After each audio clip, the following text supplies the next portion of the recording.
Insurance is an industry where, by definition, you have to envision the future. What kind of tools do you use to look forwards? There are very sophisticated tools that we use. Our industry is geared towards statistical analysis in the end. So we rely upon a lot of historical data.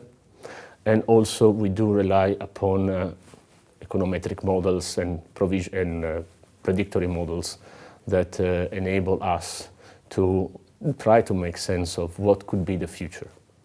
But I mean, we've seen quite graphically in the recession a few years ago that such models on their own are not enough to ensure success. This is very true. I would say that the current financial crisis, which unfortunately is not yet completely over, has demonstrated how fragile are these models, how really difficult it is to predict precisely what will be the future. What kind of scenario building do you do at Generali? The scenario building that we do basically is a combination of financial markets inputs on one side and our ability of assessing the development of our liabilities in the future. Basically, every time that we underwrite a risk, we build up a reserve to cover for future losses. This estimation about how big is the reserve for future losses is made through actuarial calculations, which are also geared on data relying on past experience mostly, and some predictive model as well. There are so many different models, and there are so many different examples and counterexamples for every possible scenario. Why bother with any kind of model? Why not just go with your gut instinct? Well, gut instinct plays a role, that's for sure. But anyway, I would say that we cannot renounce to structure our thinking. It's very important to try to reduce as much the complexity of the uncertainties and try to reconcile this complexity in a scenario building approach. So trying to have few options, few possible scenarios, in fact. None of these scenarios is certain. Each of them has a certain degree of probability, out of which you can also attach some payoffs. So it's a sort of decision tree approach. However, as there is no certainty that this will be the real outcome, it's always very savvy to have plan B, plan C, and plan D.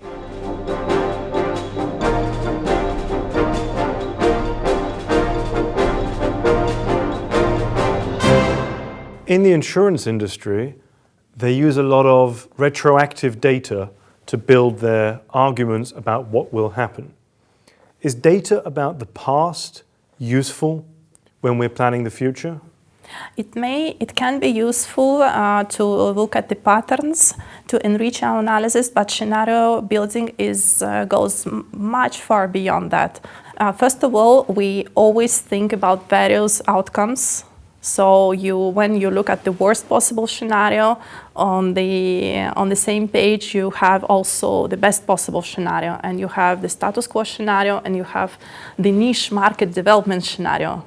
So when you look about your action plan for today, you look at all four possible opportunities, and you have to find the actions that can sort of accommodate all the four possible outcomes.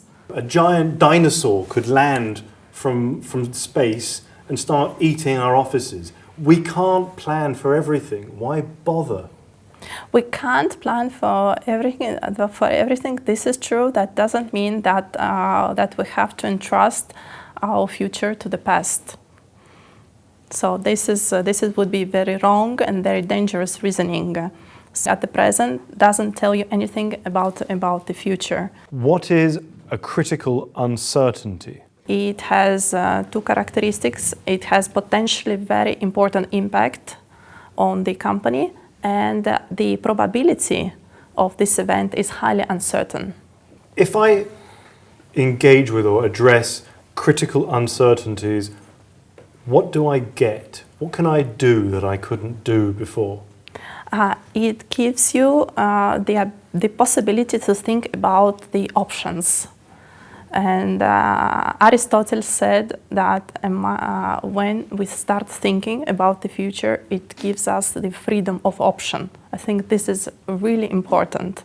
So not accept the external events as something you can't impact, but something that you can face, deal with, and benefit to the best possible extent.